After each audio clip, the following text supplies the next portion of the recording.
আসসালামু আলাইকুম। ABC world নিউজে আপনাকে স্বাগত। শুরুতেই সংবাদ শিরোনাম, পরে বিস্তারিত।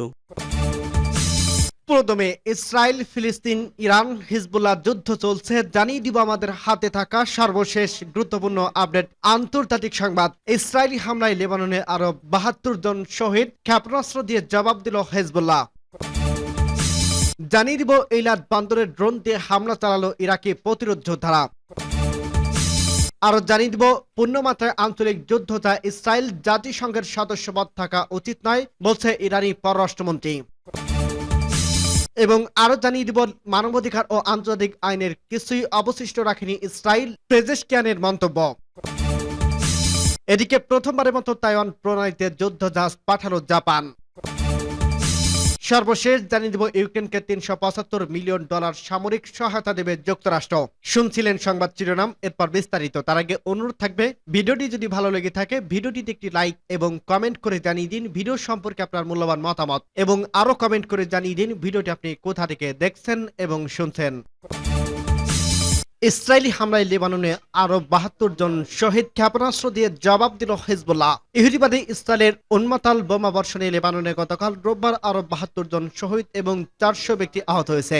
এ নিয়ে গতকাল পর্যন্ত টানা ৩ দিন ইহুদিবাদী ইসরায়েল লেবাননের বিরুদ্ধে বিমান হামলা চালালো। লেবাননের স্বাস্থ্য মন্ত্রণালয় গতকাল ঘোষণা করছে যে ইসরায়েলি বিমান হামলায় এই সমস্ত মানুষ হতাহত হয়েছেন। দক্ষিণ ও পূর্ব লেবাননে হিজবুল্লাহর ঐতিহ্যবাহী শক্ত ঘাঁটির বাইরে জুন এবং মায়সরা পার্বত্য অঞ্চলে বিমান হামলা হয়েছে। এসব এলাকায় সাধারণত ইসরায়েলি হামলা করে না। ইসরায়েলি বাহিনী লেবাননের নাবাতিয়া অঞ্চলে হামলা চালানোর কথা স্বীকার করছে। লেবানন সরকারি বার্তা সংস্থা জানিয়েছে ইসরায়েলি হামলায় সেখানে একটি হাসপাতালে আংশিক ক্ষতি হয়েছে। লেবাননের স্বাস্থ্য মন্ত্রণালয় বলছে বৈরুতের দক্ষিণে পূর্ব চোপ পার্বত্য অঞ্চলে হামলার ফলে ৪ জন শহীদ হয়েছেন। অন্যদিকে বৈরুতে প্রায় ২৫ কিলোমিটার উত্তরে শিয়া সংখ্যাগরিষ্ঠ গ্রাম মায়সরায় অনেক ক্ষেপণাস্ত্র হামলায় ৩ জন শহীদ হয়েছেন। এছাড়া দক্ষিণ লেবাননের ৯ জন এবং পূর্ব অঞ্চলে মারা গেছে ৭ জন। এদিকে জাতিসংঘের এক প্রতিবেদনে বলা হয় ইসরায়েলি বোমা বর্ষণের কারণে লেবাননে প্রায় ৯০,০০০ মানুষ বাস্তুচ্যুত হয়েছেন। সূত্র পার্স টুডে।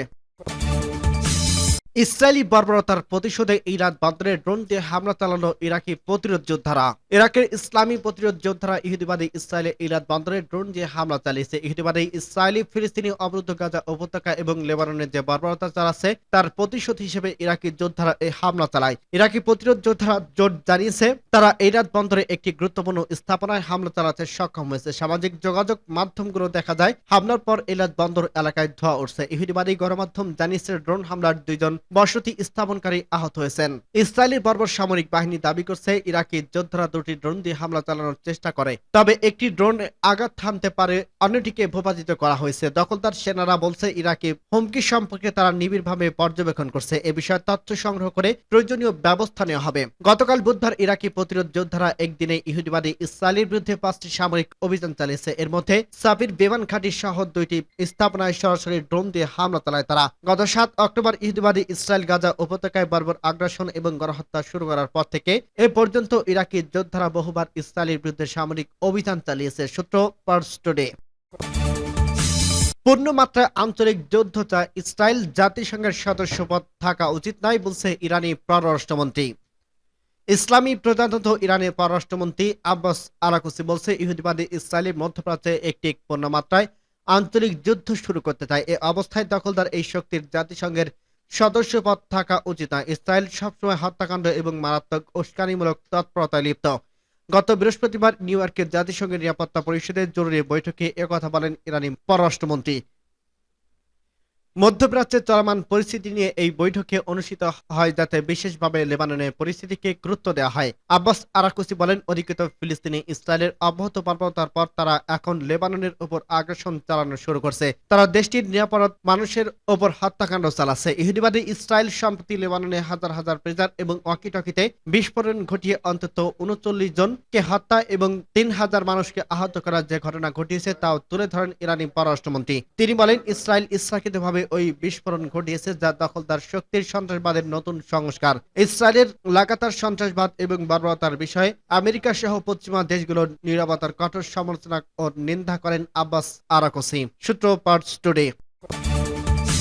মানবাধিকার ও আন্তর্জাতিক আইনের কিছু অবশিষ্ট রাখেনি ইসরায়েল, বলছে লেবানি পররাষ্ট্রমন্ত্রীকে পেজেশকিয়ানের মন্তব্য।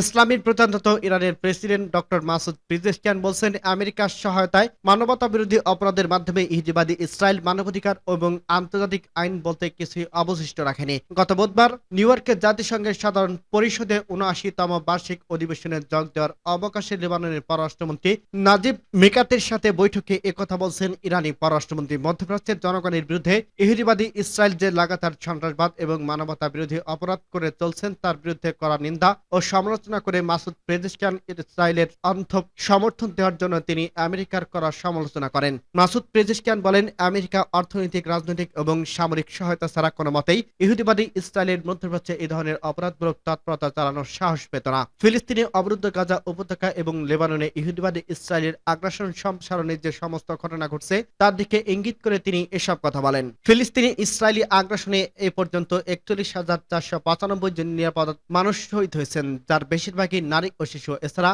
গত সোমবার লেবাননে ভয়াবহ বিমান হামলা চালিয়ে ইসরায়েলি যাতে ৫০০-র বেশি মানুষ শহীদ এবং ২,০০০-এর বেশি মানুষ আহত হয়েছেন। ইসরায়েলের এই আগ্রাসনের পর যে সমস্ত মুসলিম দেশ নীরব রয়েছে তাদেরকে ফিলিস্তিন ও লেবাননের মুসলমানদের বিষয়ে নিজেদের দায়িত্ব পালনের আহ্বান জানান পেজেশকিয়ান। একই সাথে তিনি ইরানের পক্ষ থেকে লেবাননকে সব ধরনের সহযোগিতার দেওয়ার আশ্বাস দেন তিনি। সূত্র পার্স টুডে। প্রথমবারের মতো তাইওয়ান প্রণালীতে যুদ্ধজাহাজ পাঠালো জাপান। জাপানের দুটি দ্বীপের কাছে ৩ এয়ারক্রাফট ক্যারিয়ার পাঠানোর পর তাইওয়ানের প্রণালীতে যুদ্ধজাহাজ পাঠিয়েছে জাপান। জাপানের সংবাদপত্র ইয়োমিউরি শিম্বুন সরকারি অফিসারদের উদ্ধৃত দিয়ে এ তথ্য জানিয়েছে বলে খবর দিয়েছে ডয়েচ ভেলে। খবরে বলা হয়েছে, টোকিও আসলে চীনকে স্পষ্ট বার্তা দিতে চাইছে, সেজন্য এই প্রথমবার তাইওয়ানের প্রণালীতে একটি যুদ্ধজাহাজ পাঠালো জাপান।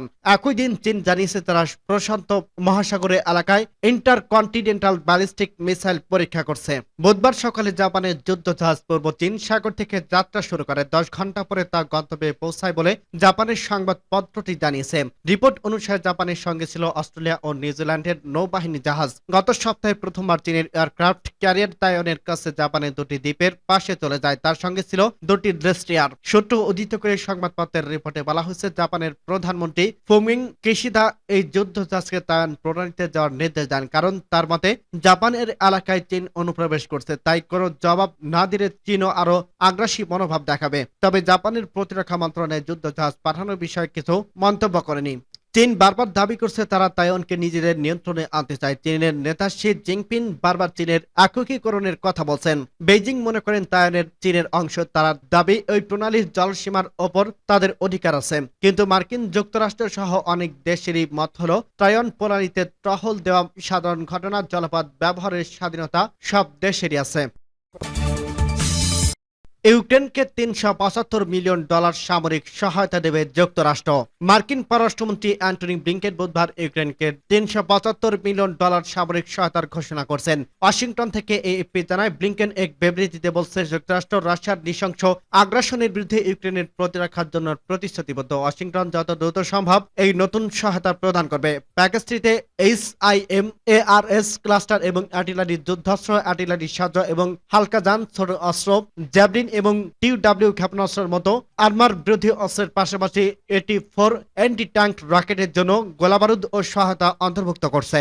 প্রেসিডেন্ট জো বাইডেন আমলে ২০২২ সালে ফেব্রুয়ারিতে রাশিয়ার আক্রমণের পর থেকে মার্কিন যুক্তরাষ্ট্র ইউক্রেনকে সামরিক ও অর্থনৈতিক উভয় ক্ষেত্রে প্রায় $১৭৫ বিলিয়ন সহায়তা দিয়েছে। এছাড়া সর্বশেষ প্যাকেজে খুচরা যন্ত্রাংশ, আনুষঙ্গিক সরঞ্জাম, পরিষেবা, প্রশিক্ষণ এবং পরিবহন অন্তর্ভুক্ত রয়েছে। মার্কিন যুক্তরাষ্ট্রের আসন্ন ৫ নভেম্বর প্রেসিডেন্ট নির্বাচনে কিয়েভের প্রধান সামরিক সহায়তার পরিবর্তন আনতে পারে। সাবেক প্রেসিডেন্ট ডোনাল্ড ট্রাম্প আবার প্রেসিডেন্ট পদে প্রতিদ্বন্দ্বিতা করছেন। তিনি ইউক্রেনের নেতা ভ্লাদিমির জেলেনস্কিকে পৃথিবীর সর্বশ্রেষ্ঠ বিক্রয়কর্মী বলছেন। ট্রাম্প এই সপ্তাহে বলেন, যতবার জেলেনস্কি মার্কিন যুক্তরাষ্ট্রে আসেন তিনি $100 বিলিয়ন নিচে যান। আমি প্রেসিডেন্ট না হলে আমরা এই যুদ্ধে আটকে থাকত। ব্লিংকেন তার বিবৃতিতে কিয়েভের প্রতি ওয়াশিংটনের সমর্থন পূর্ণ ব্যক্ত করে বলেন, মার্কিন যুক্তরাষ্ট্র ও আমার সে আন্তর্জাতিক জোট গঠন করছিল, তারা সবসময় ইউক্রেনের পাশে দাঁড়াবে। সূত্র বাসস।